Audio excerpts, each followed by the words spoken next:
Bon, Julie, quand da drague o so é da godru é ao netan vraiment do di rowe Juliette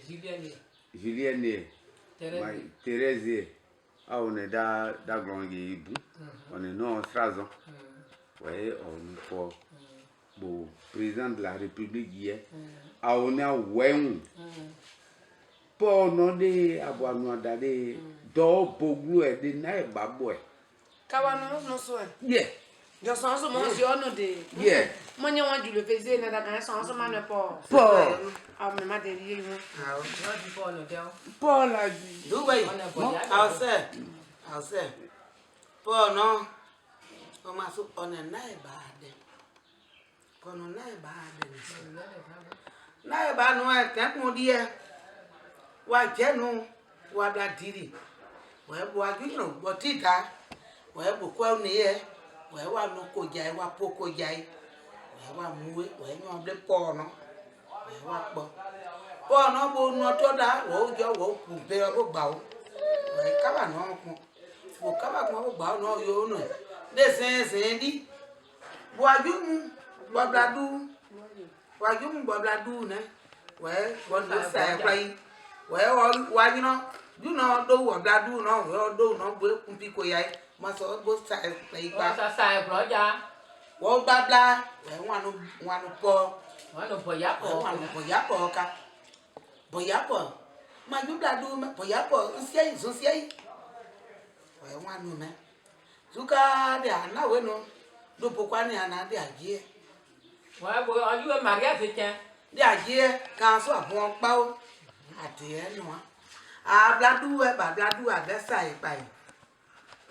A de sai pa e me meke. Ene yai. Ma ne me ni o ya. Ene agi. No ba bla du e ana we no. Bo we no. Wa sa o sai pa yo do ada iwe. We wa na pe ye we. ma de adina ina Paul no origine there ese sai de ne magi parce que me kwai Ma ben. amu sai Ma ne di da. Ouais. Ouais. Gule Do way. Mo nya wan du le faisait mo to bo tan. We sa me go ibla. We akwa me ne. Ti wa kan na da bi wa do kan no we son je ni kan no ne ogron de ibu mo wa no po. Po no ne ka wa no no so mo ogron de ibu e. E wa ju gru ni le di o ji le wa nyunu we. on est cuillère tan cuillère Go ba wa so kwa bia on e tu. Mo ogron de ibu on ne de. Eso wa blo di aye. O eno mo ni aye da wa ju je mo na no wa onu aye abendo yan mo se o to no aye. Ka wa no no so. Do. Da se mo ma de ibu na. Ase ni won gule. Ah. Ase mo ma kwa question o kan na. De gen ya question ma de ri. Po no oni bo ya po. Ona bo yo me ke ya mu ya no we ya mu da. Me ka da na a kun agron ye. Ya blessing. O ya o pa so na ma no pa ya oji. Ma fun ile no pa ma bo ya no pa do ba no pa ya oji. A oja e mo na no. Ka no mo na no de da de anu.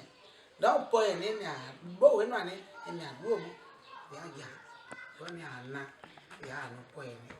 Boy, I not a grown ye. Dog Power, one I no point. Ah, boy, ya boy, I know. Mais des quoi veiller idée.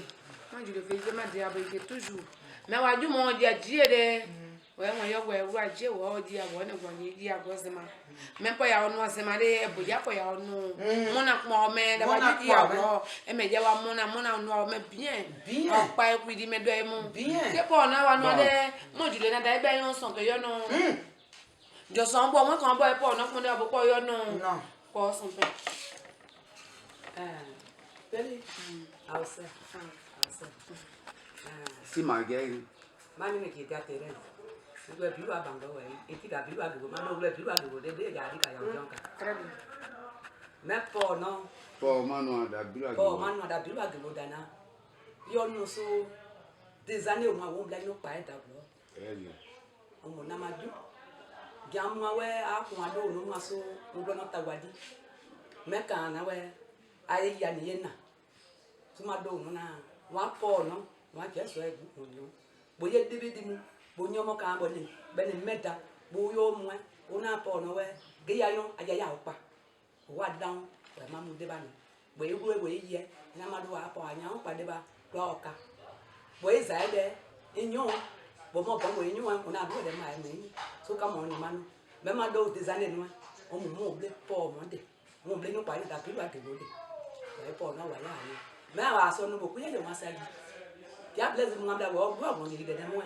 Oh, on dit de la seigneur, nous vote, nous pour mais bon, il n'y a pas la pour mais moi, quoi faire que mes souhaits, sauf pour nous, soit à Vous voyez, vous pouvez. au bois, la soirée, pour non, vous ne dites pas là, vous dites, non, au pas grand, il y a pour jamais un écon. Alors, je vais dire point, moi, je pour mais. Ana ba wa woru gbona ama ima di woru gbona ya kere no wa ya dane wo ya du wa ya dane me po no nya me don po no ble ya wa enyo na du gbona de o me ble na za de o me ble no do we ble na o na bo ble de o mo do ble na ba no de o mo bon ble kan o na c'est bien ancestral.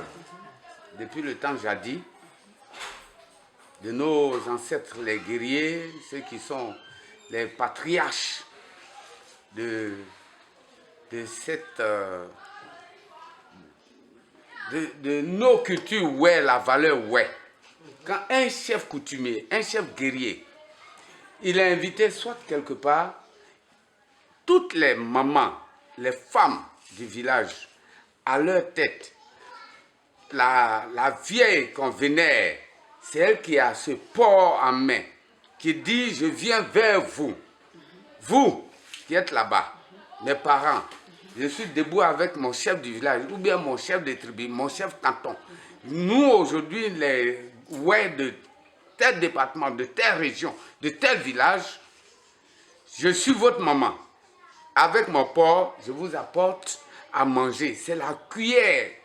En famille, on va dans les villages et on présente. Elles font, c'est nos mamans qui préparent pour ne pas qu'on ait faim. Elles viennent à la cuillère. Elles sont nos restauratrices. Par rapport aux grands événements, aux grandes cérémonies, elles passent devant toutes les grandes personnalités pour dire que leur place, leur maman, leur soeur, leur nièce, leur cousine, elles sont prêtes, elles savent. Aujourd'hui, elles vous présentent la cuillère qui va recevoir tout le monde pour qu'on mange, on va fraterniser, on va vivre ensemble, tout ça. C'est une cuillère suprême. C'est l'hospitalité. Nos mamans, là, elles donnent à manger à leurs enfants, à leurs invités. C'est pourquoi elles présentent cette cuillère ancestrale pour dire vous êtes arrivés, vous allez manger. Nous qui sommes vos mamans, on vous reçoit. Bon cœur, ne craignez rien, vous allez manger. Et c'est pourquoi, par rapport à ces circonstances-là, la nourriture en crudité, on donne des sacs de riz à nos hôtes, à nos grands invités, les flyers, tout ça là, pour faire de cette cérémonie une cérémonie grandiose, etc. L'origine du porc, c'est donner à manger à nos parents. C'est nos mamans qui nous donnent l'allaitement. Okay. Ça passe.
Elle a dit que tout le monde, toutes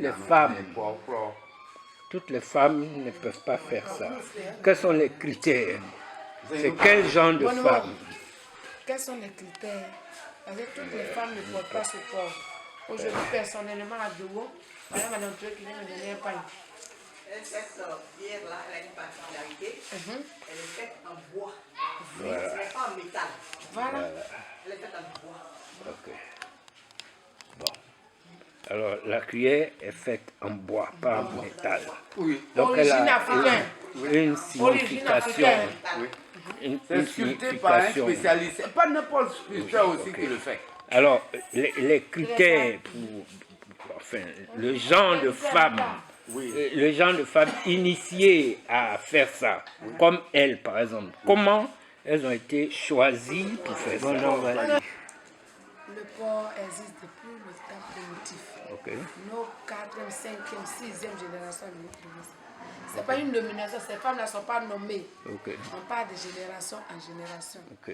Et depuis après la crise post-électorale, les femmes qui suivaient nos chefs du village après leur décès, c'est M. Touré qui a succédé. Et jusqu'à présent, notre président, paix à son âme, c'est avec ces femmes-là. Mais est-ce que le porc se transmet de mère en fille? Non. Non, le porc n'est pas héréditaire. Comment sont choisis? On choisit une femme compétente, battante. Compétente comment? Qu'est-ce qu'elle est? Par exemple, me voilà, je me félicitais dans le Angéo. Vu mon acte que je pose. Comme quoi? Mon apparition d'abord. Parce qu'il y a plusieurs actes. Il y a d'autres qui sont éveillés et d'autres qui sont timides. Quand tu es beaucoup éveillé, tu peux faire le porc. Le porc n'est pas attribué aux femmes timides. Une femme qui est prête à donner. Voilà, prête. Toujours disponible. Ni des femmes trois. Les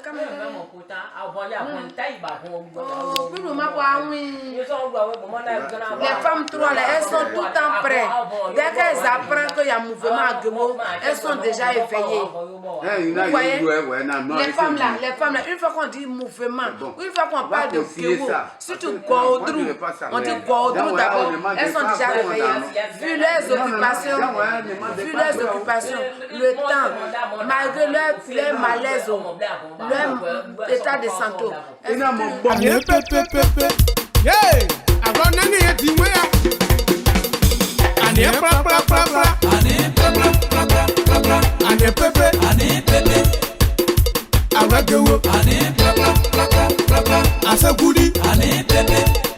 On est pata. Ane pepe. You rock the world since Saturday. Anomu. Anagwa otamu. Anagwa otamu. Kewo ino anagwa otamu. Abrapa yike. Kewo ino abrapa yike de. Ayiro ba go ya otamu. Kewo ino. Anomu. Anagwa otamu. Maja anagwa otamu. Tiemoko Bamba, le sapin premier. La ciné, à Boussé. Clau Félix, papa, c'est. Adewai. Azikeme. Awagewo. Oui, Jonas, un frère. C'est des amis de Borou. On ensemble. Awagewo. Lejo,